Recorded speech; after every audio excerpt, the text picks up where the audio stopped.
Electric bikes and scooters are a great way to get around, perfect for distances too long to walk and too short to deal with driving, parking, and gasoline. They can be faster than buses or even driving in many situations, as portable electric vehicles can bring you closer to the destination than the parking lot. But usually, you still have to decide between an electric bike or a scooter. Electric bikes offer more comfort and the option to use your own pedal power to supplement the motor. However, electric scooters offer more portability and less maintenance with no gears or chains. But what if you could have the best of both worlds? The Jetson Bolt Pro can be best described as a hybrid between an electric bike and a scooter, having a similar form factor of a scooter but having all of the perks of an e-bike. Despite the odd look of the bike and the odd looks you may get when you ride it, it kinda looks like you're on a clown bike, it is surprisingly comfortable and feels just like a normal bicycle. Hello, my name is Tony Quill, and today I will give you a comprehensive review on the Jetson Bolt Pro. Here's my honest review where I will not only give the positives, but also all of the negatives of this product. The comprehensive review will include performance, portability, ride quality, build quality, safety features, overall pros and cons, and who's it for, and who could benefit from this item, and who could benefit from something else. If you are looking to buy an electric bike, you'll see that there are many options ranging from the bottom, $600, going over $5,000. Some people want the best and fastest, while others, including me, want to find an affordable option that gets the best value. Surprisingly, the Jetson Bolt Pro falls out of this range completely, but in a good way. Its MSRP is only $400, making it the cheapest e-bike on the market. But what's even better, Costco often has sales on this product, which means you can purchase this bike at almost $300. The Jetson Bolt Pro is probably the best commuter electric bicycle at this price point, as it's kind of the only option at this price point. However, it still holds up a fair fight compared to other more expensive bicycles. Here are the basics. The Jetson will cost around $400 but often goes on sale, as a top speed of 15.5 miles per hour. However, when I looked at the spec sheet, it included a 350 watt motor. I thought to myself, I'm pretty sure the bike can go much faster than 15.5 miles per hour with that type of power. 250 watts, that's way more than 15 miles per hour. Even a 250 watt motor can go 15 miles per hour. After doing some research, I was able to mod this bicycle so it can go up to 19 miles per hour, which is much more comparable to other 350 watt motors. This is even without pedal power, by the way. In fact, Jetson used to have an iPhone app for other models of this bicycle that would allow users to unlock the speed legitimately, but this app will not work with the Bolt Pro. This modification won't be the easiest for people scared of rewiring and opening their products, but with an Arduino board and a couple of wires, it's pretty easy and it's totally worth it.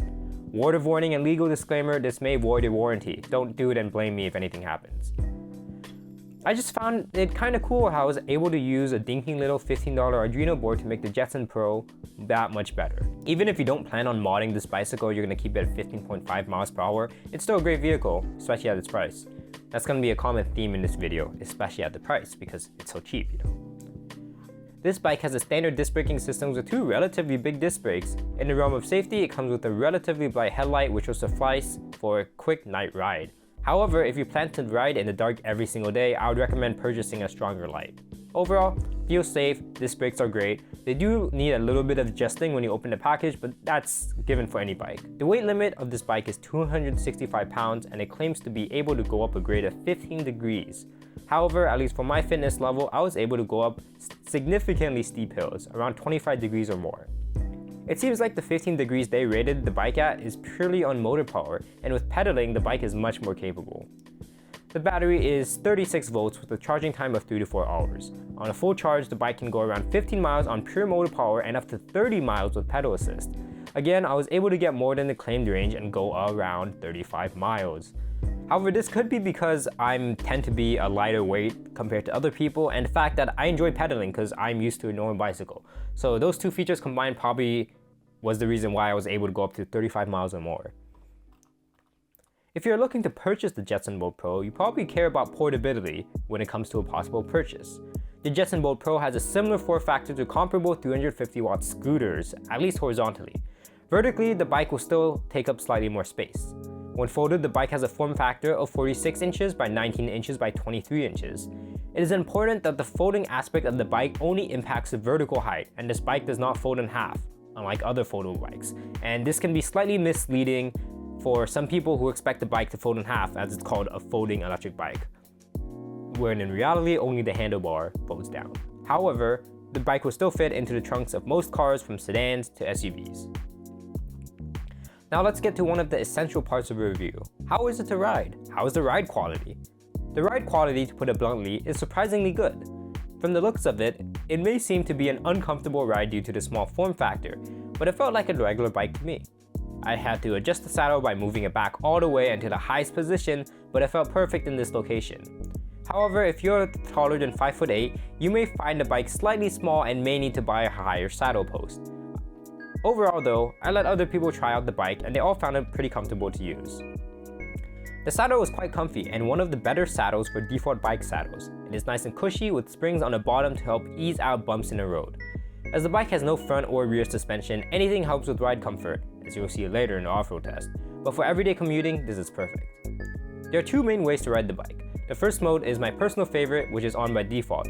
The bike will automatically detect pedaling and pedal assist mode and provide motor power to the bike when pedaling normally. It is very intuitive when transitioning over from a regular bicycle, and I did not have any issues when the motor would not engage or the motor engaging when I didn't want it to. It essentially felt like being able to bike but with more powerful legs. The second way to ride the bike is with a twist throttle. This does not require pedaling, but you can if you wanted to. All there is to it is the twist throttle and the motor will engage. Funnily enough, the Bolt Pro has the same motor controller as a very similar looking model as I put on the screen right now. There's no menu system on this bike, any settings to change, or levels of pedal assist to my knowledge. Usually Jetson puts these features in the app, but this bike is not compatible with the app as it does not have Bluetooth. But the funny thing is, when I opened up this bike and I looked at the internals, they literally just unplugged a $10 Bluetooth module, which means for under $2 in bulk, it would have been possible. I suppose they just didn't want to deal with the issue of connecting to the app and programming a new scooter model into the app, or bike technically. Either way though, I like the simplicity of the bike. It was just really easy to get on and go. I never needed to worry about what setting or what gear I was on.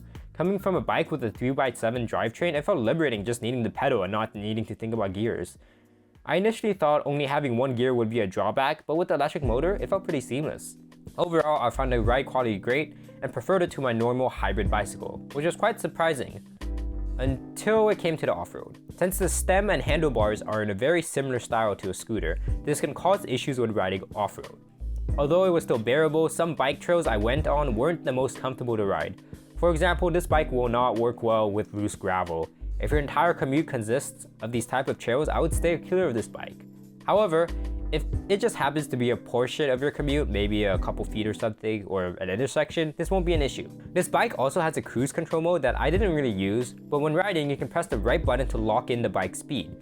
If you plan on riding a long distance without pedaling, this might be pretty useful, but I really never used the throttle in the first place, so I didn't use this feature that much. However, for the couple of times I did try out this feature, it worked great.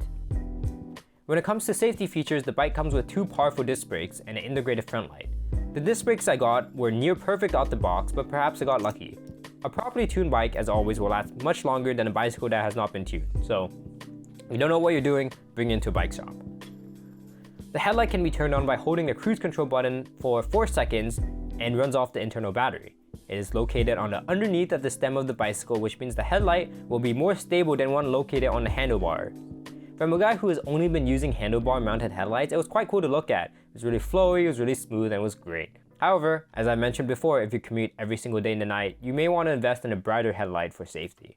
The build quality, in my opinion, is great. The metal tubes of the bike are strong and do not give much flex other than the stem, but this is inevitable due to the folding design. The welds are also great and will not cause any issues. Although this is a personal opinion, the matte black paint job is sleek and looks amazing to me, meaning that I'm going to be really scared to scratch it up every time I lock my bike. But however, this is kind of inevitable. The bike's weight is quite similar to other non-electric bikes, weighing in at around 40 pounds. This probably makes this bike one of the lightest electric bikes on the market, making it quite portable and allows for faster acceleration. So overall, what are the pros of this bike? It's very portable, it's lightweight, it's well priced, and it's pretty powerful for the size and the weight. The overall cons of this bike: the speed is locked in at 15.5 miles without modifications, so if you don't want to hack your bike, you're going to be stuck at 15 miles per hour. Another con is that the stem can be wobbly on rough terrain, especially loose gravel.